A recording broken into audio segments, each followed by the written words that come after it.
आप सभी का बहुत बहुत स्वागत है GS with NPS YouTube channel पर। आज की क्लास में हम लोग जो है 2022 के कुछ इंपॉर्टेंट करंट अफेयर के क्वेश्चन और साथ में कुछ स्टैटिक जीके के क्वेश्चन इस क्लास में पढ़ने वाले हैं। तो चलिए बच्चों शुरुआत करते हैं इस क्लास की। देखिए पहला क्वेश्चन हमारे सामने है, नीति आयोग के नए उपाध्यक्ष कौन बने हैं। तो देखिए बच्चों ये बने हैं सुमन के बैरी, ये नीति आयोग के नए उपाध्यक्ष बने हैं।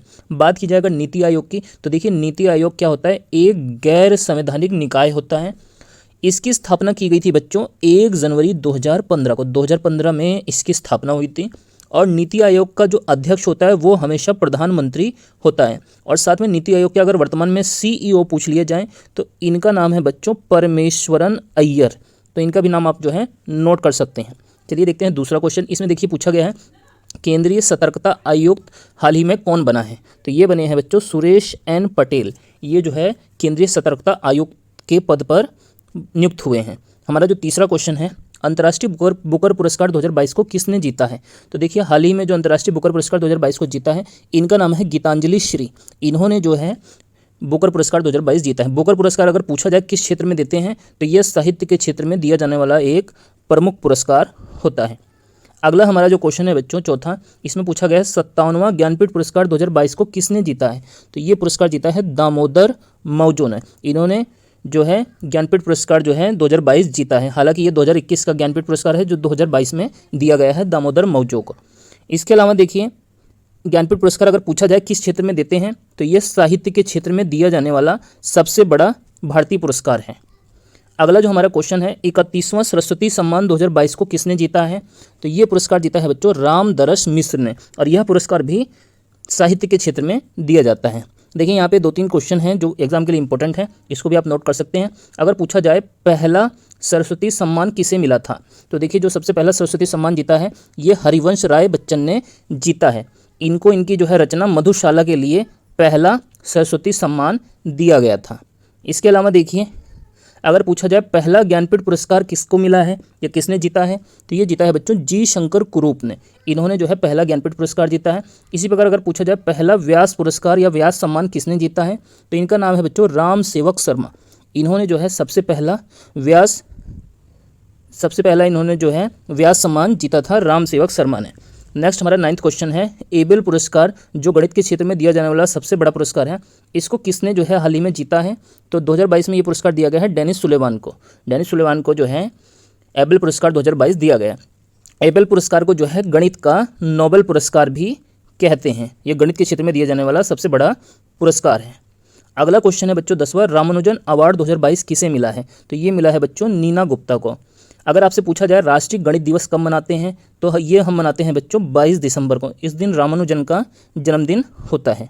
अगला क्वेश्चन है बच्चों, नाथुला दर्रा और जलेपला दर्रा कहाँ पर स्थित है, किस राज्य में है। तो ये है बच्चों सिक्किम राज्य में। सिक्किम राज्य में नाथुला दर्रा और जलेपला दर्रा स्थित है। इसके अलावा कंचनजंगा पर्वत भी सिक्किम के अंदर ही स्थित है। सिक्किम की राजधानी है बच्चों गंगटोक। अगला क्वेश्चन है 12वां, भारत का एकमात्र मिश्रित विश्व धरोहर कौन है। तो देखिए भारत को जो एकमात्र मिश्रित विश्व धरोहर घोषित किया गया है वो है कंचनजंगा नेशनल पार्क या राष्ट्रीय उद्यान जो सिक्किम राज्य के अंदर है। तो ये भारत का एकमात्र मिश्रित विश्व धरोहर है। अगला क्वेश्चन है, भारत में वर्तमान में कुल कितनी महारत्न कंपनियां हैं। तो ये देखिए महारत्न कंपनियों की संख्या वर्तमान समय में हो गई है 12। अगर पूछा जाए भारत की 12वीं महारत्न कंपनी कौन बनी है, तो इसका नाम है बच्चों REC, जिसका पूरा नाम है रूरल इलेक्ट्रिफिकेशन कॉरपोरेशन। देखिए इससे पहले भारत में जो है 11 महारत्न कंपनियां थी। अगर आपसे पूछा जाए 11वीं महारत्न कंपनी कौन सी थी, तो उसका नाम है बच्चों PFC, जिसका पूरा नाम है पावर फाइनेंस कॉरपोरेशन। तो इसको भी आप जो है नोट कर सकते हैं। अगला क्वेश्चन है, धानु जात्रा त्यौहार किस राज्य में मनाया जाता है। तो ये मनाते हैं बच्चों उड़ीसा राज्य में धानु जात्रा त्यौहार। इसके अलावा अगला जो क्वेश्चन है, नुआखाई त्यौहार किस राज्य में मनाते हैं। तो ये मनाया जाता है बच्चों उड़ीसा राज्य के अंदर नुआखाई त्यौहार। इसी प्रकार आप 1-2 त्यौहार और हैं जिनको नोट कर सकते हैं। जैसे अगर पूछा जाए पोंगल त्यौहार किस राज्य में मनाते हैं, तो ये मनाया जाता है बच्चों तमिलनाडु में।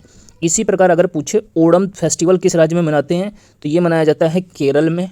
इसके अलावा बिहू त्यौहार किस राज्य में मनाते हैं, तो ये मनाया जाता है बच्चों असम राज्य के अंदर। इसके अलावा अगर पूछा जाए बोनालू त्यौहार किस राज्य में मनाते हैं, तो बोनालू त्यौहार मनाया जाता है तेलंगाना राज्य के अंदर। ये सभी त्यौहार आप कॉपी में नोट कर सकते हैं अपनी। विश्व भूखमरी सूचकांक ग्लोबल हंगर इंडेक्स में भारत की रैंक कितनी है, तो देखिए इसमें भारत की रैंक है 101, 101। विश्व भुखमरी सूचकांक में भारत की रैंक है 101। अगला हमारा 18वां क्वेश्चन है, वर्ल्ड हैप्पीनेस इंडेक्स 2022 में भारत की रैंक कितनी है? तो देखिए जो विश्व खुशहाली सूचकांक है 2022, इसमें भारत की रैंक है बच्चों 136। अगर इसमें पहला स्थान पूछा जाए तो ये है बच्चों फिनलैंड देश का। फिनलैंड देश का जो है विश्व खुशहाली सूचकांक में पहला स्थान है। अब फिनलैंड को जो है झीलों का देश भी कहा जाता है।